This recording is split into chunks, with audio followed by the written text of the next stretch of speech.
चांदी નું પારણિયું લાયા એમ સારો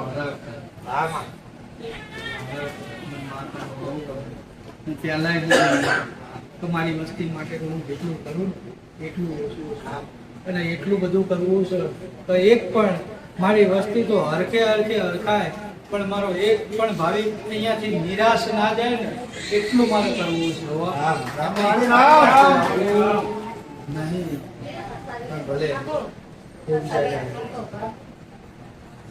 બધા રામ રામ। મારી જોડે એક સત્ય ઘટના બની, તમને બધાને જાણ કરવી મારા। આ મારા જ્ઞાતિના થોડા સમય પહેલા બ્લડિંગનો બહુ પ્રોબ્લેમ થયો હતો, તો સાણંદ રિપોર્ટ કરાવવા ગયા તો ડોક્ટર કે બહુ મોટી તકલીફ છે કે તમારા ખર્ચા બહુ થઈ જશે। તો મેં કીધું સાહેબ એટલી પોઝિશન નથી મારી। મેં કીધું મને કંઈક આનો રસ્તો બીજો બતાવો। તો કે તમે યુએન મહેતા હોસ્પિટલમાં જતા રહો, ત્યાં તમને ફ્રીમાં ઓપરેશન થઈ જશે। તો પછી અમે બધા ડોક્યુમેન્ટ લઈને યુએન મહેતા હોસ્પિટલ ગયા, તો ત્યાં ઓપરેશન પણ થઈ ગયું। પણ જ્યારે રજા આપવાની આવી એટલે અમને ડોક્ટરે આગલા દિવસે એકલાને બોલાયો। ડોક્ટર કે એવો કામ છે તમારું। મેં કીધું બોલો સાહેબ। તો મેં કીધું બોલો સાહેબ। તો કે આ દીકરી ઉંમરલાયક હતા એટલે મારા ઘેરની દીકરી કહેતા હતા। તો કે તમારે કેટલા સંતાનો? મેં કીધું સાહેબ મારે 2 દીકરી છે। તો કે એક વાત કહું તો ખોટું નહીં લાગે તમને? મેં કીધું સાહેબ એ વાત હોય મને સાચી બતાવો। તો ડોક્ટરે મને કીધું ત્યારે કે આ દીકરીને હવે સંતાનો નહીં થાય। અને એ પછી મને માતાજી અમને મળ્યા, તો માતાએ મને સાથે ટોકીને કીધું કે મારા આપવાનું, મારા બાયણું ખુલ્લું રાખવાનું। તમે જોઈ શકો છો માનો આપેલો દીકરો છે। એટલે હું અમારા બધા ભાઈઓ વતી માને હાથ જોડીને અરજી કરું, માના માળી આનું નામકરણ તમે કરો। મારા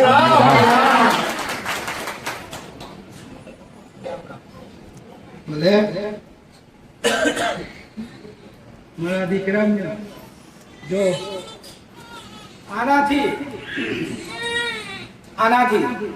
તમને થવું જોઈએ કે જો કદાચ મને મારી વસ્તીની ચિંતા હોય તો તમારી માને તમારી કેટલી ચિંતા હોય છે, પણ એવું રહેવું પડે ને। મેં તલવારની ધાર ઉપર રાખ્યા છે, એમને નહીં કહેતી હું માતા। આટલી આટલી ભૂલ મારા દીકરાના બાપથી થાય ને તોય ખખડાઈ નાખે હો. તોય દીકરાના બાપને બોલાવવાનું બંધ કરવાનું થાય ને તોય કરી નાખે છે. એમને હું માતા કરજો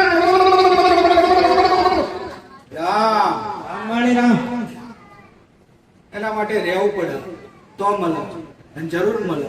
એટલે મારા નામે હું માતા બોલી હતી કલે જગત ની અંદર હું તારી માતા જાગીશું એની ખબર શું પડે હે? તો હું તારી માતા જાગીશું એની ખબર શું પડે? મારી વસ્તીએ તો પ્રમાણ નહીં લીધા ને, પણ મારા સામર્થ્ય છે ને હાલવાનું, તમે માતાએ હાલ્યું જો. ડોક્ટર ખોટા પડ્યામાં એ આજ મારી સામે કહે છે હો. બાકી આ વસ્તીને કોઈને નહીં ખબર કે ડોક્ટરે આવું કીધું હતું. આજે મારી સામે આ વાત કરે છે. બાકી વસ્તીને કોઈને આવું નહીં કીધું. પોતે ભાગી પડ્યો તો હવે શું થશે મારું? હવે કઈ રીતના મારું? પણ જ્યારે હું માતા જાગીએ ને તો મારા શરણમાં આવી ગયો. મારા શરણમાં આવી ગયો. મારા નામ વગર વાત ના કરી. મારા કાર્યમાં એક ક્ષણ ઘડી ઉભો થઈ ગયો. અને જેટલું થતું હતું, જેટલું સામર્થ્ય હતું એટલું કર્યા કર્યું. મેં માતાએ જોયું છે. જગતમાં હું માતા છું, મેં માતાએ જોયું છે. પણ મારા વંશવેલાની ચિંતા મને વધારે છે. અને જગતની અંદર જ્યાં પોતાની કુળની દેવી કદાચ જાગૃત થઈને બેઠી હોય અને જો બાયણા બંધ થાય ને તો આવું નક્કી છે કે ક્યાંક આપણાથી માતાએ મોઢું ફેરવ્યું. બાકી જગતની અંદર બંધ ના થાય હો,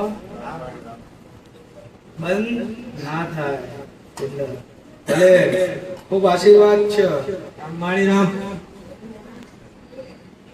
ભલે પહેલા તારું નામ છે હે? અને નરસિંહ ભગવાનની મારા ભગવાનની ભક્તિ કરી હતી હે? અને ભગવાનની ભક્તિમાં કદાચ ત્યારે ભક્તિ કરતા પહેલા જ નરસિંહ ભગવાન મળ્યા હતા હે? નરસિંહ ભગવાન મળ્યા હતા. એ ભક્તિમાં કદાચ ચાલ બની નરસિંહ ભગવાન પહેલા જ મળ્યા હતા. તો પહેલા નો આયુધ છે હો. આનું નામ આયુધ છે. અને આયુધ એટલે તો તારી ઢાલ બની તારી રક્ષા આ જીવન કરશે. આવું માતા આ તારું આયુધ, તારું શસ્ત્ર કેતા તારી ઢાલ છે હો. આવું માતા બોલું છું. ખૂબ આશીર્વાદ.